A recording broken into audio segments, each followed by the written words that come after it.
Welcome back to the channel. My name is Kamga. On this channel we'll do essays, reviews and reactions just like this one. So this particular video is how did Italy lose to Ethiopia 1859 animated history. The video is done by the armchair historian who has over 1 million views, and this particular video has over 1 million views as well.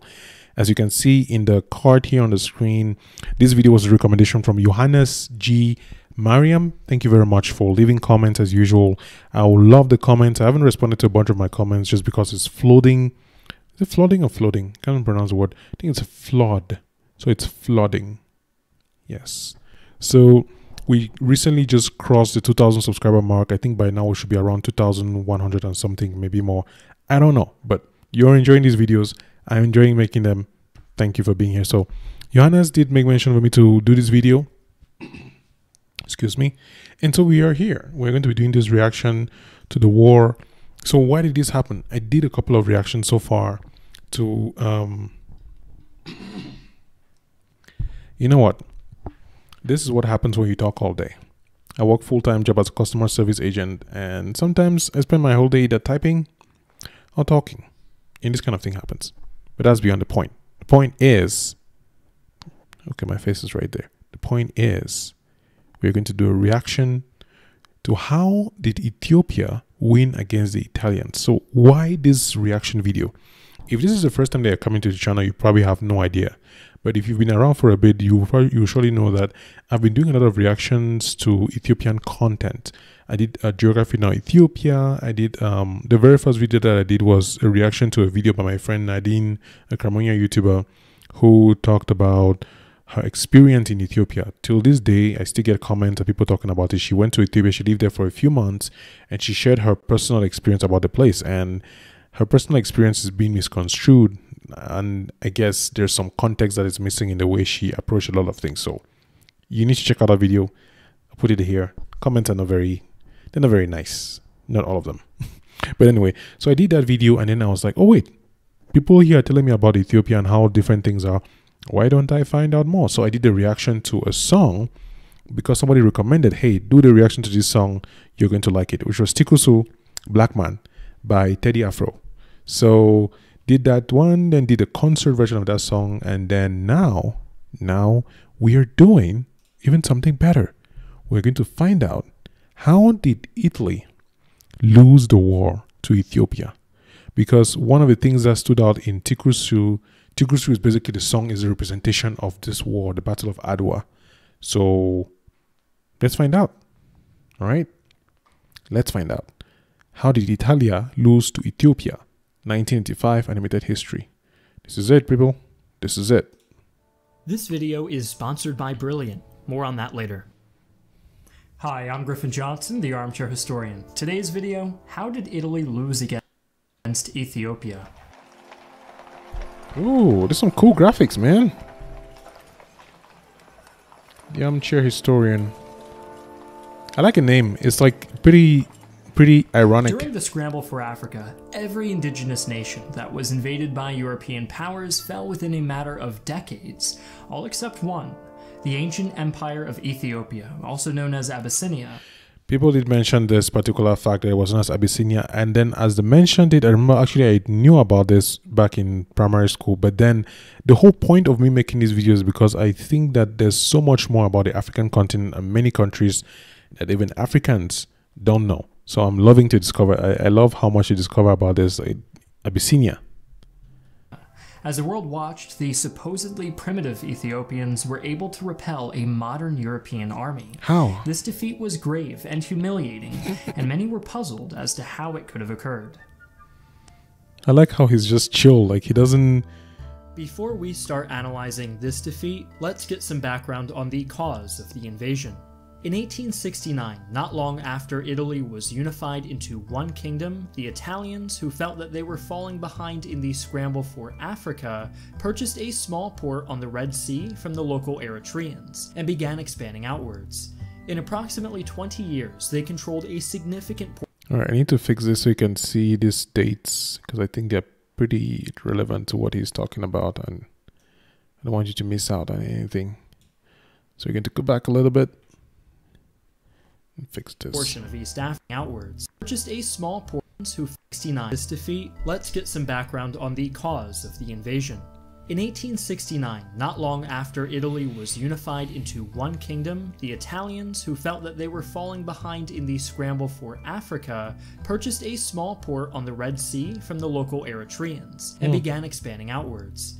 In approximately 20 years, they controlled a significant portion of East Africa, and as this was occurring, the nearby Ethiopian Empire, which had existed in the region for over Look at that. Italian Eritrea, Italian Somaliland. So, I did not know that Somalia was... Wow. Do you speak Italian in Somalia? Wait, is Somaliland... Do you know how amazing it is for me to come on the internet and just express my ignorance? Like, I need to hand it to myself for how much I am okay with just showing how much I don't know. Like, I feel like I should feel bad, but I don't, because I don't know. You know? 600 years. The Ethiopian Empire, which had existed in the region for over 600 years, suddenly found itself cut off from the sea. And by 1887, skirmishes were occurring between the Italians and local Ethiopian warlords.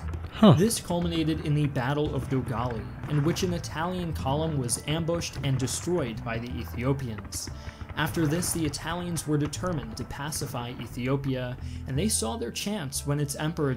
I mean, look at this. Look at the direction. Like, this is a small Italian Eritrea. Like, unless they were bringing soldiers from the army and just passing them in, just look at the landmass. Like, imagine every single person in this place decides to fight you. You will lose. You get absorbed in here. Like, just logically speaking, it doesn't make sense to fight these people.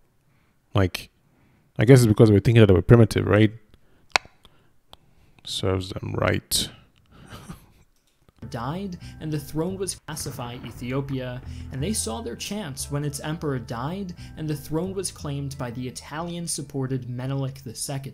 Italy signed a treaty with Menelik that promised backing to his claim, as well as financial and military aid, in exchange for recognition of Italy's colonial territories. However, there were two versions of the treaty. One was written in Italian, and the other Amharic, the language of Ethiopia, and each had different terms. The contentious clause, which eventually would lead to the outbreak of war, was in the Italian version of the treaty, which stated that Ethiopia was effectively a colonial protectorate of Italy, a provision that did not exist in the Amharic draft. After Menelik tried to establish diplomatic relations with other European countries, it was only a matter of time before the Italians accused him of breaching. I like that animation. Like, trying to say like, hey, we want to be friends. And he's like, nope. The treaty. Although all other European nations refused to recognize Ethiopia's independence, Russia was supportive of Menelik's ambitions, as they were both Orthodox Christian countries.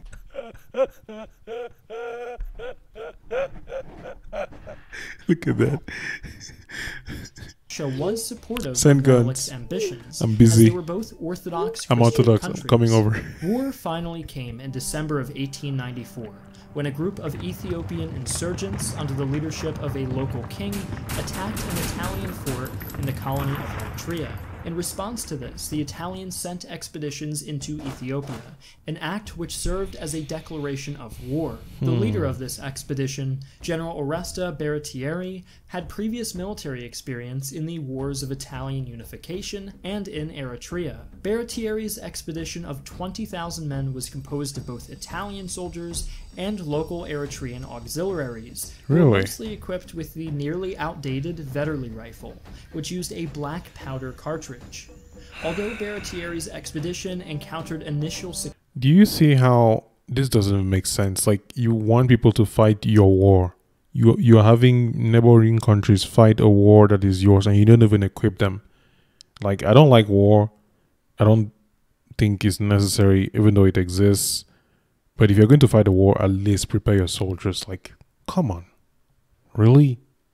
You get them to fight their neighbors and you don't even give them good weapons. What does that even mean? Success against some of... Although Baratieri's expedition encountered initial success against some of the local kings, things would change after Menelik assembled a massive army of 200,000 men in September of 1895.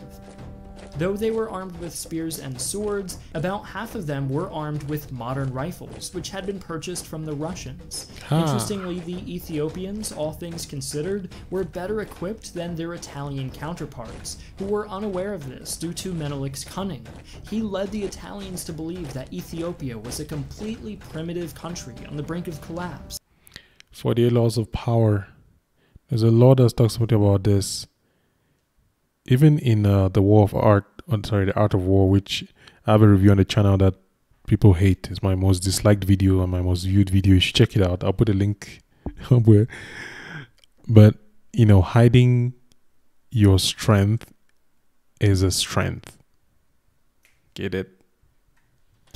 The Italian government, therefore, ordered Baratieri to make a drive straight for Addis Ababa, the Ethiopian capital. Although the Italians were successful in their initial movements, the first omen of what would come of their ambitions in Ethiopia came at the Battle of Amba Alagi on December the 7th, 1895. Only a few months into the new year, the Italian campaign abruptly ended when Baratieri finally encountered Menelik's army in the mountains near the town of Adwa. Ooh, that is it, isn't it? I know my Ethiopian brothers and sisters are probably smiling right now as I'm discovering the song Tikur Sew is a historical representation of that Battle of Adwa. So it was 1896, 5. What did he say it was? Yeah, Battle of Adwa is the battle. I guess it's the final battle, the big battle where they finally defeated the Italians. So yeah. When Baratieri finally encountered Menelik's army in the mountains near the town of Adwa. General Baratieri's expedition was already beginning to run low on water, munitions, and morale, and when the huge Ethiopian army of approximately 120,000 men was spotted, he was, understandably, planning to retreat. But this was not an option, as he was ordered by Italian Prime Minister Crispi, no, I'm not making that name up, to attack Menelik's force. On the night of February 29th, Baratieri divided his expedition into 3 prongs and began marching into the mountains near Menelik's encampment. When sun rose, the 3 Italian brigades stood miles away from each other due to outdated maps. To make matters worse for Baratieri, his men had been spotted by the... Look at that, what? You only need approximately 6,000 men. Oh, I see.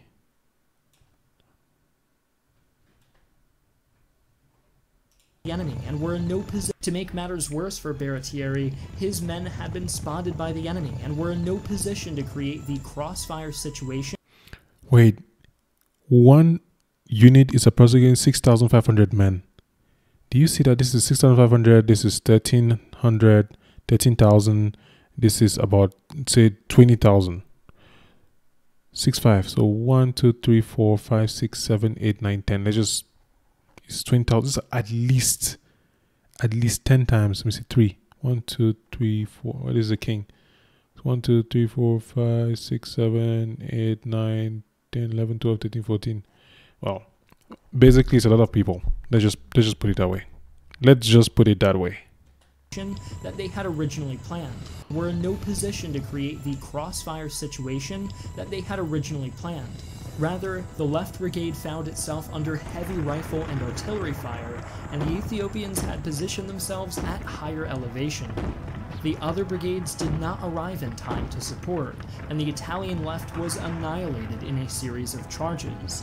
Similarly, the center brigade, which was now dangerously isolated, was consumed by mass infantry assault. This reminds me of Age of Empires. I don't know if there are any gamers watching this, probably not, but Age of Empires was, I really liked. I mean, I couldn't win, but it just has that feel, that Age of Empire-y feel, you know what I mean? Probably don't know what I mean, but it's okay. And when the final Italian brigade attempted to retreat, it was funneled into a narrow ravine and was utterly destroyed by Menelik's cavalry.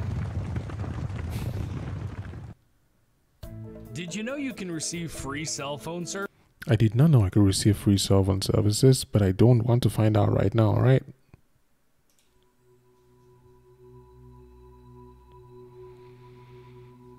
During all of this, the Ethiopians lost 10% of their men, while the Italians lost nearly 60%.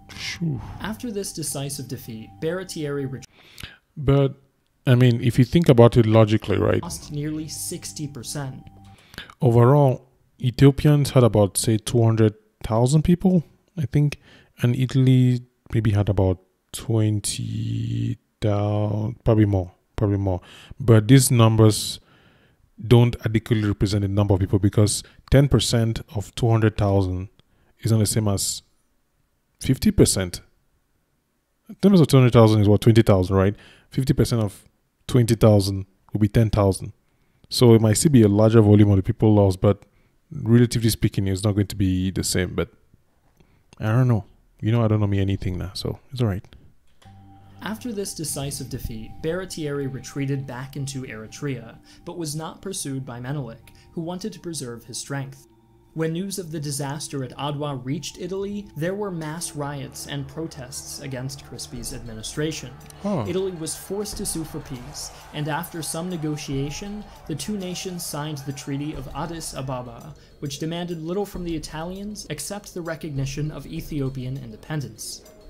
In conclusion, we can see that the Italians lost due to a combination of factors, the biggest being that they were unprepared for a remote war, especially against a state as well organized and well equipped as Ethiopia.